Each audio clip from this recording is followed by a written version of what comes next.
Welcome to the Spirituality What? Podcast, where we explore the mysteries, joys, and challenges of being spiritual beings navigating our unpredictable human experience we call life here on planet Earth. I'm your friendly guide, Rebecca, ready to jump into our adventure of the day.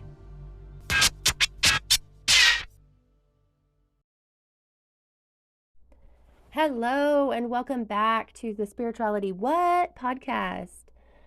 This is Rebecca. I am here on this Wednesday to bring you another two-part episode, this time about energetic kinesiology with my friend Denise. Denise and I met about 3 years ago in an online women's spiritual community. We were really connected on the daily through this community for about 18 months. And then in that time period, I started seeing Denise professionally with her energetic kinesiology work. And so I'm excited today to present Denise, who is excited about assisting others to accomplish the things that are truly meaningful to them by facilitating the realignment and the connection of the mind, the heart, the body, and the soul to enhance mental clarity, emotional balance, spiritual insight, resulting in a lot of times release of pain, stress, physical and emotional or relational tension.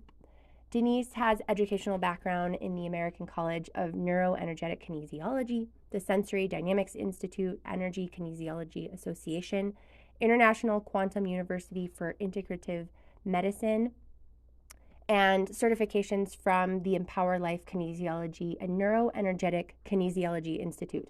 Woo! That is a mouthful. So we are excited to have her here today to start with part one of our episode. Today, we are going to get into the basics of what energetic kinesiology is and energetic pathways. We're going to talk a little bit about muscle testing, which is one of my favorite topics, and the importance of everybody, all of our children, all of the future generations, all of the existing generations knowing about muscle testing, and effectively her journey to energetic kinesiology in general. So let's get this one going. All right, welcome back, everybody, to another episode of Spirituality What? I am here today with my friend Denise, and we are going to dig into exploring spirituality through a very cool thing called energetic kinesiology. But before we dig into that, Denise, could you give us a little bit of an introduction of yourself? Absolutely. So my name is Denise Scholes. I am the homeschooling mother of 4 adorable kids, ages 6 to 13. I have written 3 books. I have co-created an app about the mind-body dictionary, mind-body connection.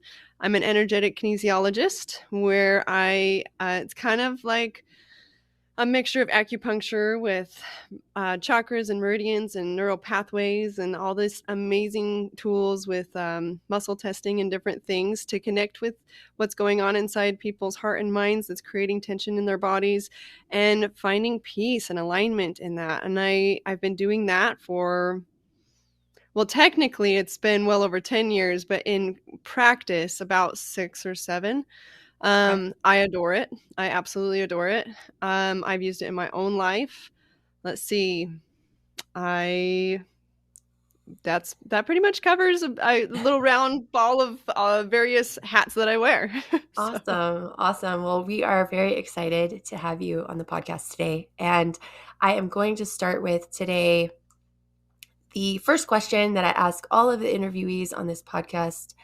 And that is, what does spirituality mean to you? So I love that question. And I've thought about it a lot. So hopefully I can really hone in on the essence of what spirituality means to me. So spirituality means to me a deep connection with self, with the earth, and with our spiritual being. So I am a religious person. I am also a spiritual person, and they are not the same thing. You can find plenty of religious people, and in my opinion, they are not spiritual. And their opinion might be different than mine. But you can also find spiritual people who are not religious. Absolutely. They're not the same thing. And so to me, spirituality is something where we observe the symbols that we see in nature, in our bodies, in numbers, and we observe the meaning, the deeper meaning behind events of life. We connect deeply with the messages that we receive from the animals, the stars, the sun, the moon, and our own inner intuition. And that's probably the core of spirituality to me, is our intuition.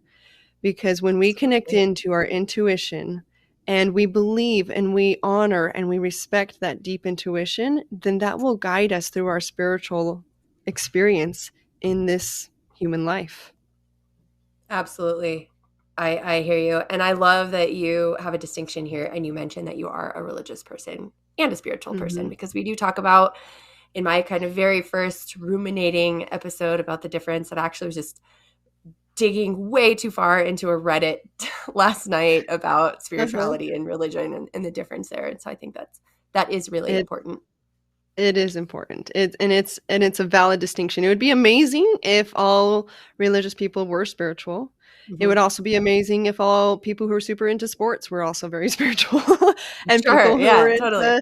into, like, you know what I mean? Like it Hmm. we're humans. It would be amazing if everyone connected into their spirituality. Yeah, So, but totally. but we don't. Totally. We don't all do that, and that's Not part of the yet. experience. So, not Not yet. yet. That's right. Not We're yet. We're awakening. getting there. Yeah, exactly. We're raising the vibration. We're getting there. So, okay, cool. Well, Absolutely. wonderful. So let's dig in a little bit on energetic kinesiology. So you Sure. briefly barely touched the surface in kind of your introduction. And so I think it would be useful to lay a foundation of, like, what is energetic kinesiology? What does that mean? What does that look like? And just kind of give everybody a little bit of a visualization and a picture so that they have some context. Sure. Okay. So some people are familiar with kinesiology in the context of physical therapy type of experience. Yes. And this is not that. This is different, although there might be some things that are similar or feel similar. I do work with muscles. I help people, use brain integration movements to help connect with their muscles. But so much of the work that I do is based on connecting the energetic pathways, Okay. which may be similar to nervous pathways, but nerves are physical things that we can see Mm-hmm. and we can observe. We have light switches and light bulbs and things in our house, and we can observe the cord that connects all the dots. Exactly. And energy is something that you can't see with the naked eye quite the same, but it is just as real. Yeah. And so I help connect those dots, and those energetic pathways have a lot of information to them. They have emotions, they have thoughts, they have memories, they have history. They're So a lot of times the flow of energy will get cut off by an event that happened in life that was traumatic or stressful, or maybe just confusing. Some people, I can actually use muscle testing to discover where the stress in that particular energetic pathway originated, and I can find out, oh, this happened age 16, blah blah blah. And Mm-hmm. sometimes people will be like, that's when so and so died, or that's when I broke up with my boyfriend, or like there's some very significant events that they'll never forget. They're like, that was traumatic, yes. Other times they don't remember, but it Mm-hmm. doesn't change that there's some kind of cognitive process that happened that's just the dots aren't connecting, It's like and they stuck. need to, exactly, in order for the flow to go. I mean, if a beaver is building a dam in your energy field and it's closing off the pathway, and then something relatively insignificant to you, or seemed to be so, happened and it just cut it off, and now your leg is killing you can't even move it, or you're having a hard time breathing and you don't know why, or but over time this pattern that wasn't super healthy was just building up. And so Yeah. I find those and I connect the dots, like meridians. For those who don't know what meridians are, they're pathways in the body that specifically connect to organs or energy flows in the body. So, for example, there's one for the lung. And I like to talk about this one because it's pretty simple. It starts here, goes down the arm. Oh, sorry, I say here. It starts in your shoulder and it goes down the arm and reaches your thumb, the outside of your thumb. And that specific pathway will affect your lung. So when my daughter was young, a little baby, I was first learning about this stuff, and she's 13 now. But when she was just a baby, she was having, she would hold her breath. With some babies, that this is a thing that happens. You can Google it and Hmm. find other. And so they had like suggestions of spraying them in the face, or startling them, or like doing these not so nice things to help them to, take a breath. And Got it. that worked for her once, and then after that, it made it worse. Which you Mm, can imagine why it's terribly unpleasant. totally. And so I Yeah. was like, I need something better. And so it was almost like jump starting a car. Like I put my fingers on that shoulder point and then the thumb point at the same time. And as soon as I did, it was like jump starting an engine, and she just went, and then I did on the other side, and it and it worked 100% of the time. 100%. It Interesting. wasn't. Yeah. And my son started that pattern when he was a baby too, so we must have had some stress in the home that particularly, Like caused our led babies to to have that that. particular stuff. Hmm. Mhm. Hmm. But I did that for him, and he did it once, and then I knew what to do because I had done it with his Hmm. older sister, and he never did it again. It just, "Oh, okay, that's not how to handle this in this Got it. way," It just fixed the connection right It away. just clean yeah, exactly, and that's what it is. It's just, like, cleaning up that wire, making it connect the way it's supposed to connect, and Got it. sometimes it's complex. Sometimes, it takes some understanding, but these were little babies. They just needed the wire connected. Yeah. And then they Yeah. were fine, so, Just had a little anyway, frazzled it's end like there. Yeah. yeah, so I've worked with, hundreds of people, and I have discovered and understood what's going on in their heart, mind, and their bodies and their minds have connected and transformed, and it's a lovely experience, and it's something to enjoy, that I've thoroughly enjoyed for many years now, Absolutely. so Absolutely. Okay, so two really quick questions before we sure, move on to kind of the connection to deeper connection with yourself and sure. spirituality. So these energetic pathways are meridians, Mhm. only That's meridians, one form of or it. that's one form. Okay, okay. So That's there's one other form of it. types of energetic pathways, and we all have the Absolutely. same energetic pathways?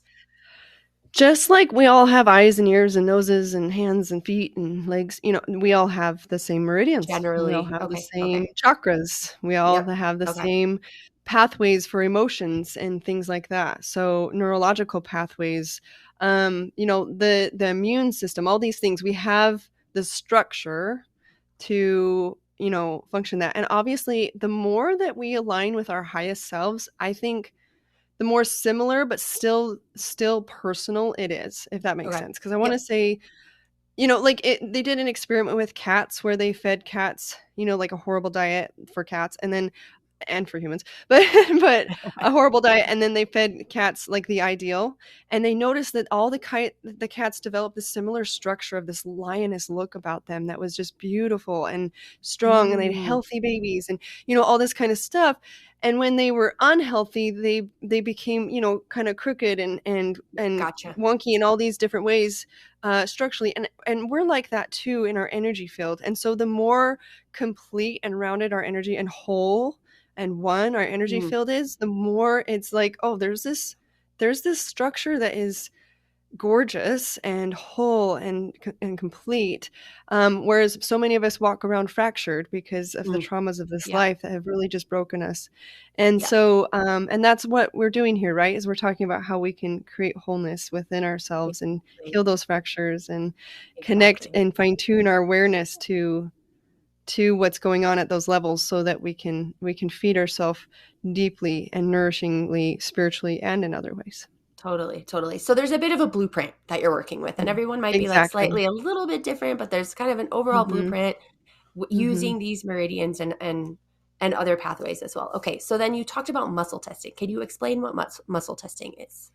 Yeah, so if you are not familiar with muscle testing at all, there's a lot of ways that you can quote unquote muscle test to identify, whether or not your question or the thing that you're testing is a stress to you or nurturing to you. So it's not like some people try to use muscle testing like prophecy or like answer the questions of the universe for me, but Yes, it's not which it like doesn't work that. for that. No, that's called intuition. Seek your intuition, seek out your spiritual inspiration, things like that. Muscle testing is great to identify. So, for example, I've taught all my kids how to muscle test. They all know how to do it, and they do. It's very simple. And there's more advanced ways of doing it too, but I'll start with a simple one. And that is called like a sway test. So let's say you're at the grocery store and you're buying a thing of strawberries and you want to know, are these strawberries like, does my body embrace, like, are they cool with the strawberries, right? Like Right now. Yeah. In this moment. is it moldy on the inside, or, that kind of thing. This is great for watermelons and cantaloupe and oranges, things you can't see the inside very easily, because I can look at strawberries, I might actually see the mold. And the way I teach my kids is use all of your senses. But we muscle test too. And so they'll put it on their belly and then they ground themselves. So they have they flatten their feet and they stand straight and they put it on their belly and they see if their body naturally sways towards the strawberries that's on their belly or away from the strawberries that's on their belly. And my kids are really good at it. They can do it. It's very simple. You can do it. We get amazing produce.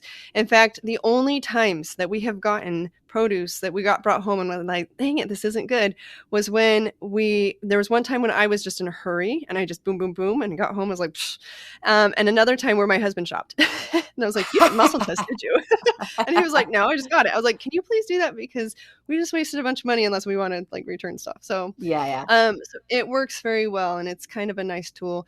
There's a way to do it with your arm, with your leg, with your finger. And that one is a more complicated process that involves a deeper understanding. So you can actually define if there's something that creates such an extreme response that you actually go rigid and you're like, I will make it work even if it's hard, so that kind of thing. And then, or if it's like, oh, you can't do this. This is so difficult, and then there's the balanced response, which is sure, whatever. It's fine. Cool. Yeah. I love a strawberry.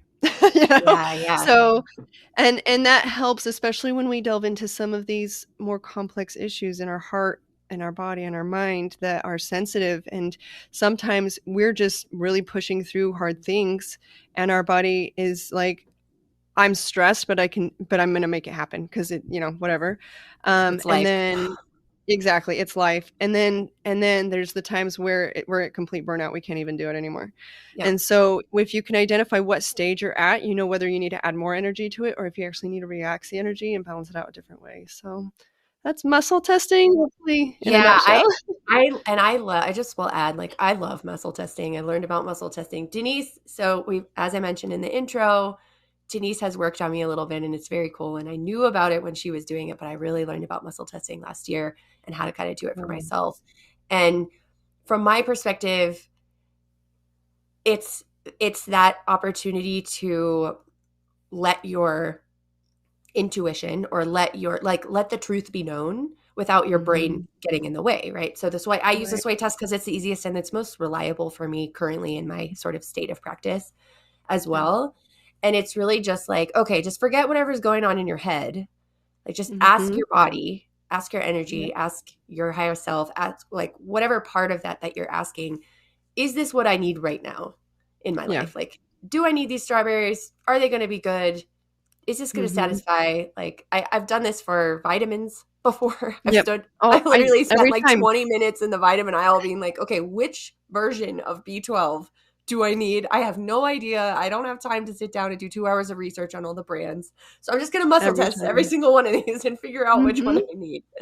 Yeah, absolutely. Every time I shop for them, but also every time I take them, I will muscle test. Do I need one? Do I need two? Do I need three? Because, sometimes the bottle will say, 3 pills, but I only need 2. And sometimes it'll say daily, but I need it every other day. Or I need it. I'd be careful if it's more, right? Yeah. I'd be careful if it's more because there's a reason why they put those. And mostly I found them like what their testing is and what my testing is for my body. A lot of times it's very similar. I rarely test for it to take more. Yeah. If it tests and it says, you need 25, I'm like, haha, funny. How many do I need like this instant, because our body actually can't handle that. Right. Yeah. But it gives me it has helped me because it said, oh, you need 25. And I'm like, haha, funny. And I'll just take 3 then, whatever the bottle says.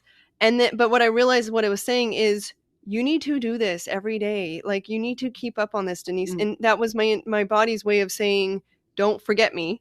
Yeah. Don't forget my need on this particular thing. So it's an invaluable tool. I mean, I just think one day everybody, my husband, he's has historically been like tiptoes around it, but he can't help but notice it's very valid. I mean, he picked up a rotten thing of milk one day and he didn't open it. He thought, well, and he put it, kind of close to his belly and he flew backwards and he was Yeah. like, I cannot deny what just happened, and I was like, Yeah. yes. But he also, in his resistance, he would pick it up and he would just he would like intuit it or feel it. He was like, no, I can tell I this is good, and Yeah. and he was on with his intuition. But That's so there's various ways of connecting and becoming aware of our needs. So yeah. And I agree with sort of something that you like just barely mentioned, which is I think that every single child should be taught this in school because it's so useful. Like it is one of the most useful things. And if you can do it on yourself, then we don't have to teach so many people how to do it on other people because it is a totally additional level of skill. It's a slightly different skill set, but I've tried to do it on my husband before and it's just really hard. You got to give it a lot more practice. It's like if we could just each teach ourselves how to do this, it would be so, so helpful. I agree. And allows us to connect more to our intuition, just in general. Right. Yeah, right. Yeah. We need it. In fact, I have put out some classes for kids, and that might be one that would totally be, and wouldn't even have to be long. Kids connect into it so quick. They're just like, oh, that makes sense. And then they just even know it's okay, and like that this is like a legit thing. And, even if somebody tells me that's not how it is, I can trust my intuition. Cause I think that's what happens, right? Is like when adults or bigger children are less in tune with intuition and things like this, they put the kibosh on that. How could you know that? And the answer is like, it doesn't really matter. Like if that's their intuition, like it's probably right. Most of the time it is right. Right. Intuition has a lot more awareness than our mind likes to think it does. Absolutely. Absolutely. A lot more credit. One of the things with kids too is it's really fun because my kids, of course, they still have their desires and their wants and everything. And so it actually is compelling for them to listen deeply to their inner self. They would grab a candy bar and be like, does my body want this? It does. It definitely does. And they like fly forward on purpose, I definitely want it. See, and they it's very obvious they're kids, they're not as sneaky. And so, especially when they were younger, but it was just funny. I was like, oh, that's great. Did you ground yourself? Are you okay with the true answer for your body? And they inevitably would be like, oh, okay, and then they would try it and then they would get the real answer and they would actually feel their body, the difference, their honest body's response to the candy bar. They'd feel their body and on it. There's a little bit of a sadness to it because they're like, I want the candy, I want the ice cream, I want the, whatever it is. And there's various, by the way, there are treats out there that are delicious that don't make your body cry.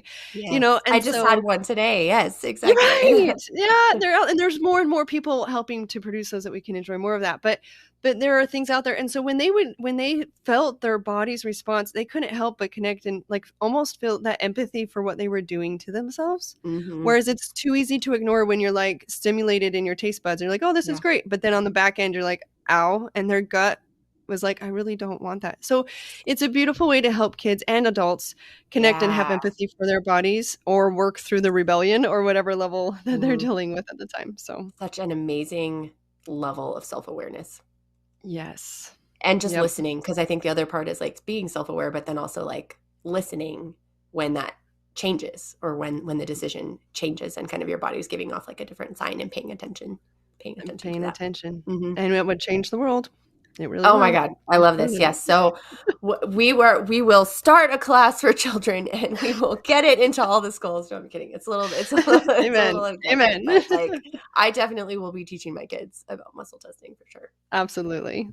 Okay. So before I have one more quick question before we get into kind of the connection with spirituality, though I think it's obvious to see in some of the places we've discussed already. How did you discover energetic kinesiology? How did you get into this? I know that story, but I think it's very important for the listeners to hear about this because I'd never heard of it before I spoke to you. Right. So my uncle is an energetic kinesiologist. He's a neuroenergetic kinesiologist, which is what I do. I went to his school. Everything I know is because he taught me through his school. But so I grew up with it. He's my uncle. He's my dad's brother. And so when we had an emergency, we went to him first. We went to him before we went to the emergency room. And I went through a lot of phases as a kid. When I was really young, they would take me to him and I always felt better. And I just assumed that's how it was for everyone everywhere, because you're a kid, you don't know any different. That, if you went to a regular doctor, or if you went to any practitioner, like, you left the building feeling better than you went in. I didn't learn until later that, they'll give you a pill and they say, go take it later. But you still feel as crappy after leaving the or building. even worse sometimes. Side effects. Right. Been through something. So yeah. So whenever I went in, as a kid, I went in and I felt better, and then I left. Well, when I got into my teenage years, I had friends and people that said, oh, that's bad. That's juju. That's voodoo. That's whatever. And so I got hesitant. I thought, oh, I'm going to steer clear of it. It's not like it's a big deal. But there came a time that something happened that I needed help, and it was my eyes. My eyes were hurting so bad. It felt like I had a million little needles in both of my eyes, just poke, and it hurt, and I couldn't see. And we piled washcloths on my eyes and ran to my uncle's office. My mom drove me there because I couldn't drive with my eyes like that. Yeah. And I went into his office. He squeezed, he had a full day of clients, but he's like, come on, get in here. Let's help you for a minute. And the first thing out of his mouth was, what is it that you don't want to see? And I was a teenager. Yeah. I got goosebumps again. What is it that you don't want to see? I was a teenager, and the question startled me because I was like, oh, what? What? And then I was like, I know exactly what you're talking about, and I don't want to talk about it. Yep. That's what you say when you're a teenager. That's what you do when is. you're in that mindset and everything. And he said, okay. And then he just supported my body. He just helped the meridians work they needed to work. And he helped whatever he did, he just do. And I just laid there and let him help me. And then I opened my eyes. I could see. I had no pain. Nice. And I left that building feeling great. And, I had these people in my ear saying, oh, that's evil. That's voodoo. That's bad. And I was like, how could such a good thing come from something bad? That's not how that works. Yeah, I totally agree with you. Yeah. And so I left the building. He said, go eat some carrots. And that was it. And I was better. Yeah. Yeah. And I think you bring up a really great point as well, which is this healing practice of energetic kinesiology. I don't want to say it's like a shortcut, but it kind of is, because you have this opportunity to say, I don't really want to talk about what's going on, but I can still fix my energy pathways. I can still make an actual improvement in my energy body, even if I'm not ready to just talk about it yet. And it is important to honor when we're not ready. It is important to honor. That's part of that validating, that honoring, that respecting where we're at. And he was so good to do that for me that day. And what ended up happening was, because my body and my energy was working so much better, I couldn't help but start to see, symbolically speaking, to what was going on in my life, that I really did need to face and make some very important decisions that absolutely shifted the entire trajectory of my life. And so I did. And it took me about a month. And it got so strong in my heart and mind. I needed to go back, and now that I was ready, and I needed to actually deal with it. And I went to see him every month for about 6 months. And after that, I was able to deal with it. I was strong enough. And honestly, in those 6 months, we talked very little about it. In fact, it was the 6th session that I finally was strong enough to say, okay, I'm ready to talk about it. Yeah. And it was one of those things that I'm sure he knew the whole time, and it was just laughable, like, well, yeah, I know what it is, but I was like, I'm ready to talk about it. And then I cried for the next 3 days, 4 days, 5 week, whatever it was. It was sad. It was hard, but I cried, and then I was okay, and I felt better, and I chose what I needed to choose that was right for me. Yeah. So what I hear you saying then here is like the energetic kinesiology works on these pathways and opens things up. And there's both the ability for our physical world to impact these, our emotional world, our energetic world to impact these, but also it goes the other way around. So when the energies are cleared, there's no way it doesn't impact, even kind of maybe in a different way, but it opens up the ability to process these emotions or get through a certain thing or whatever. But it's like you can do something physical or you can do something energetic, but the sort of knock-on effect is that like you're getting this healing kind of from a holistic perspective. Very holistic. This is not a Band-Aid. It's I love very that. real. Yeah, this is not a Band-Aid. And I mean, it's not like I was coping with eye issues for the rest of my life. You know what I mean? Yeah. It's like, no, this is fine. And so with that experience, just getting back to your question, that was transformative in that particular issue, and which changed the trajectory of my life. But it also was transformative in that I knew for myself, no one else could tell me this is evil, this is bad, this is whatever. I knew for myself this was something for me. This was something I wanted in my life. Well, there you have it. Part 1 of this 2-part episode with Denise. Definitely go check out the Mind Body Dictionary on Amazon. There's a lot of really cool stuff on there. If you're enjoying what you're hearing, please share this podcast with all of your friends. And I wanted to just say thank you, and we will see you next week. Thank you for joining me on today's Spirituality What? Adventure. Subscribe, rate, review, and share this podcast. Visit us on Instagram at spirituality.what to interact, tell us what spirituality means to you, and even provide some of your own personal musings. Human on, you phenomenal spiritual beings.